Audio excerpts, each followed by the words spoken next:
And if you'll notice at the bottom, we have Carol Crump Wilcox. She is in charge already of our membership benefits. And we'll talk very briefly about membership benefits that exist now and some that are coming up in the very near future. Okay, currently we have just a one level of membership. It's called bronze level. We're planning on silver, actually silver, gold, and platinum. And we have a friends, what's it called?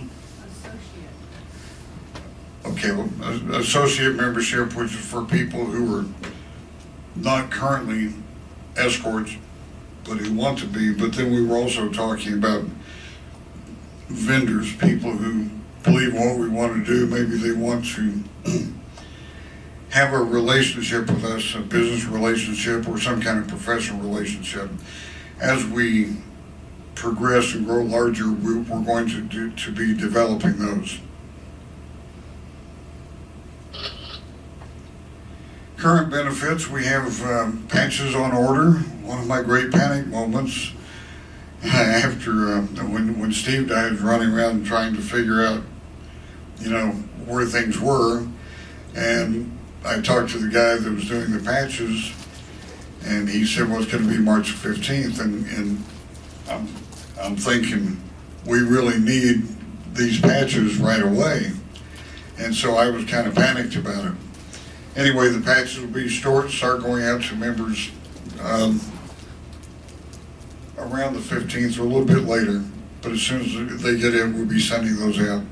We'll also be sending out nice certificates acknowledging you, recognizing you as a member. I didn't get time to take this off. The membership card, we were having a little contest or a participation where Bob is preparing about 6 or 7 different styles of membership cards, and the people who were joined by the end of January will be able to participate in making that decision. That was one of the things we offered as an incentive to get people to join. We will be working on a newsletter, which will be coming out on a quarterly basis. We haven't, I'm going to say something that the board hasn't yet approved. And that is the ethics brochure that I was talking about. I think it's especially used for newbies, people that don't understand the business. And frankly, there are a bunch of people who've been escorting for years. They don't know that you don't card another escort's drivers. And so we just kind of put those things in writing, put them in one place. And I wrote it, and I vetted it across the country with people who've been in the business for years. So we'll be sending that out free of charge as well. Future benefits. In the near future, we have an oil change discount program. We've already got the agreement. It's just we haven't been able to sign the documents. Since Steve died, we've just been scrambling around trying to get other things done. That's a done deal. I'm just not at liberty until we have a signed contract to tell you who it is, but it's a nationwide company. Carol worked on that, did a great job on it. Charlie is telling me that he's got a deep discount windshield replacement program. Again, it's a deal where we just need to firm some details up. And later on today, we're going to have a man from the Atlanta area called Dennis Bridges. Dennis has a company called E-Truckers Tax. He specializes in truckers tax preparation, and he also specializes in pilot cars. And he really thinks that he can save us a lot of money based on his knowledge of the tax breaks that are available to truckers and to truck companies. And we're going to be working on a cooperative agreement with him.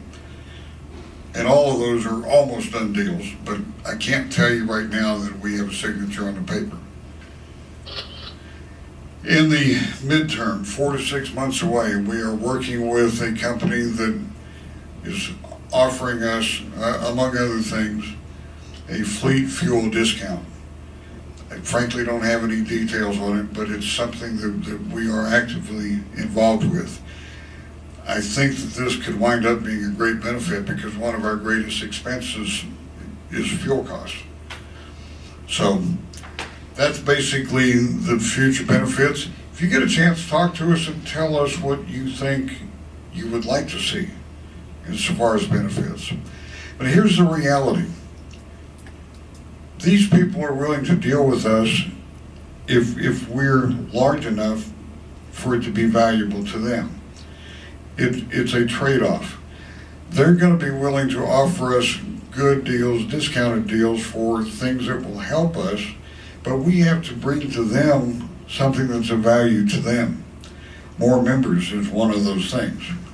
So, we're constantly driving to get new members in. Not to help us. Every one of us came here on our own dollars, and we've been doing that for years. We're not trying to do that. We're trying to use our money to print the materials that you have, the name tags, the kinds of things that you just got to do for an organization like this to do it. I just want to point out, I mean, one of the great accomplishments of this organization is we're here. We're actually having a national first annual conference. You may not think that's a big deal, but it's a big deal.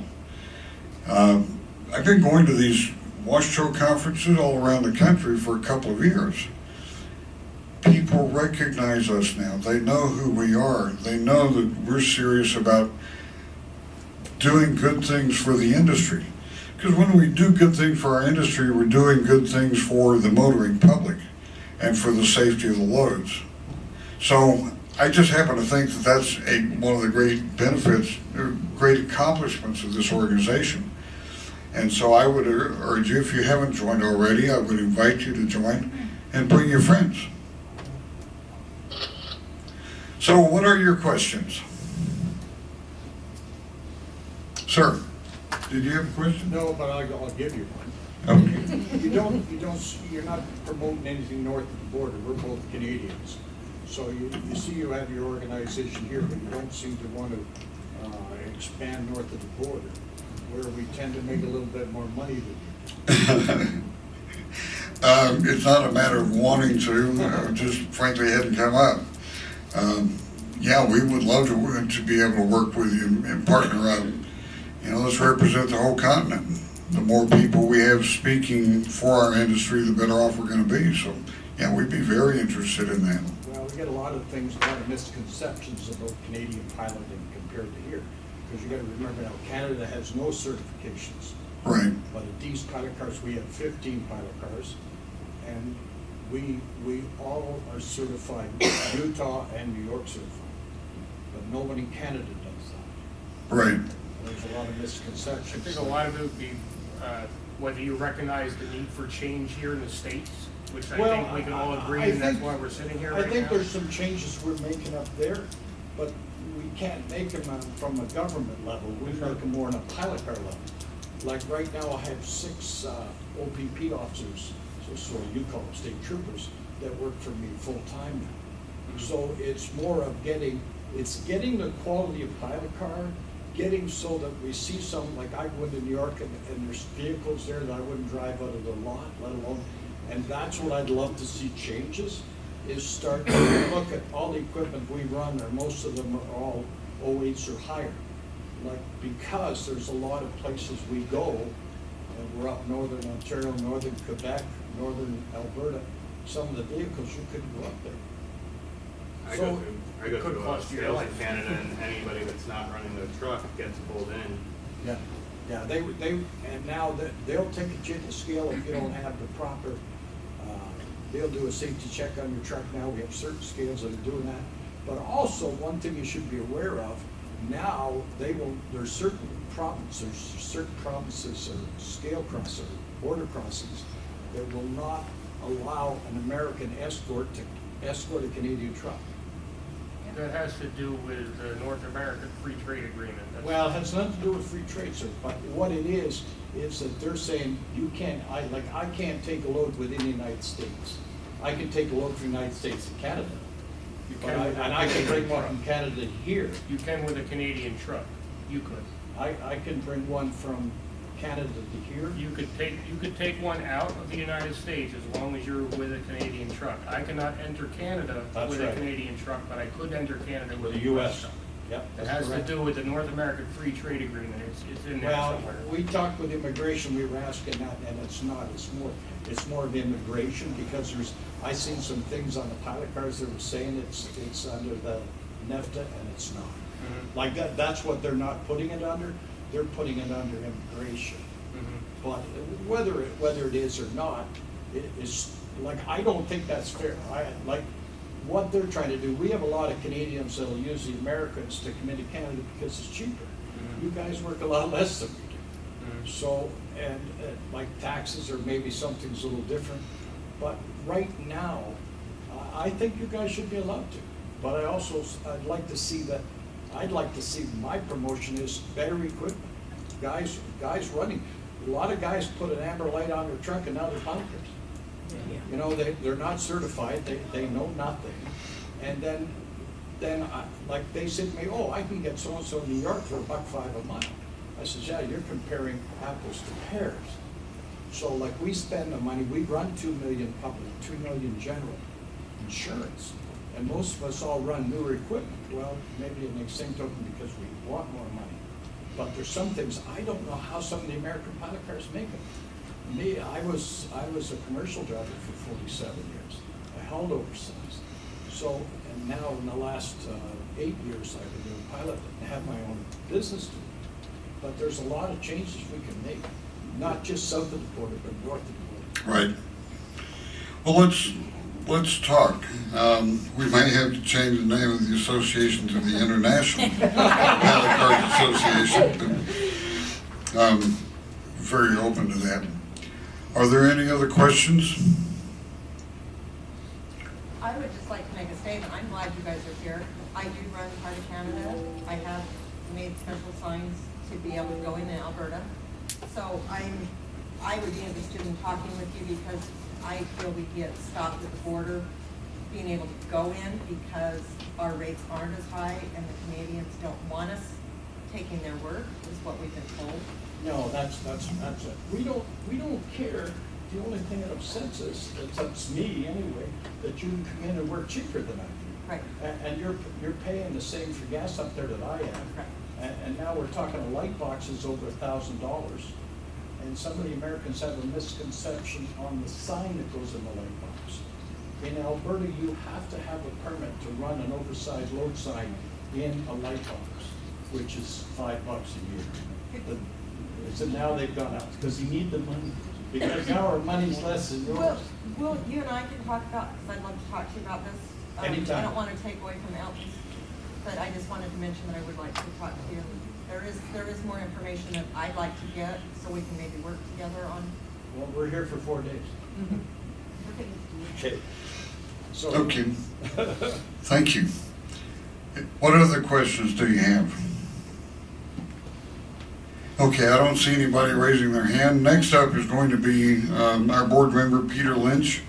And Peter's going to give you a view of our talking points, the things we want the association to be talking with the regulators about. So.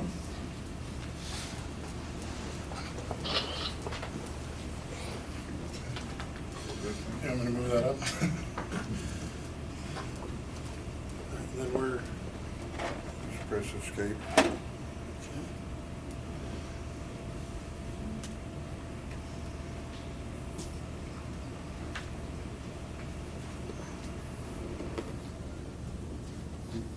where do you save it? Wasn't it on this place right here?